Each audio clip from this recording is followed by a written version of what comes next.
In today's video, I'm going to teach you Master Convertkit automation, how to set up and use automation in Convertkit for beginners. Before you build any automation in Kit, the first thing you want to do is create your email sequence. This is important because your automation needs something to send once a subscriber enters the workflow. To do that, go to Send, then Sequences, and click New Sequence. From there, add the emails you want subscribers to receive. As you write them, set the delay between each email, such as sending one immediately, then another a day later, and the next a few days after that. Once your emails are ready, make sure each one is published so the sequence can actually run inside your automation. After that, head to Automate, and then Visual Automations. Click New Automation, and for a beginner-friendly setup, choose Start from Scratch. This gives you a clean workflow and helps you understand exactly how the automation is built. Next, you'll add a trigger. The trigger is what starts the automation. In Kit, common triggers include when someone joins a form, when a tag is added, when a purchase is made, or when a custom field is updated.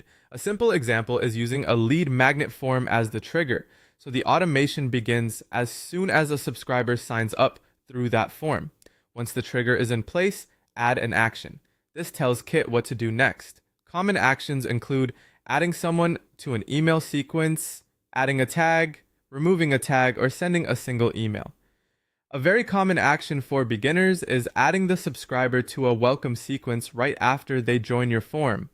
You can also add tags for segmentation. Tags help you organize subscribers based on their behavior or interests. For example, you might use tags like lead magnet downloaded, customer, webinar attendee, or interested in coaching. After someone joins your form, add an action to apply the tag that best matches that subscriber. From there, you can make the automation smarter by adding conditions. Conditions use if-then logic to create different paths. For example, you can check whether someone already has a customer tag. If yes, they can skip sales emails. If no, they can continue into a sales sequence. This keeps your emails more relevant and avoids sending the wrong content to the wrong people. A simple beginner automation could look like this. Someone joins your lead magnet form, gets tagged as a new lead, enters your welcome sequence, and then reaches a condition that checks whether they purchased a product. If they have, they get the customer tag. If not, they move into a sales sequence. When everything looks right, review the workflow and set the automation live or publish it. Then test it using your own email address. Submit the form yourself, make sure the tags are applied correctly, check that the sequence starts, confirm your links work, and verify that conditions send subscribers down the correct path. That final testing step is what helps your automation run smoothly from day one.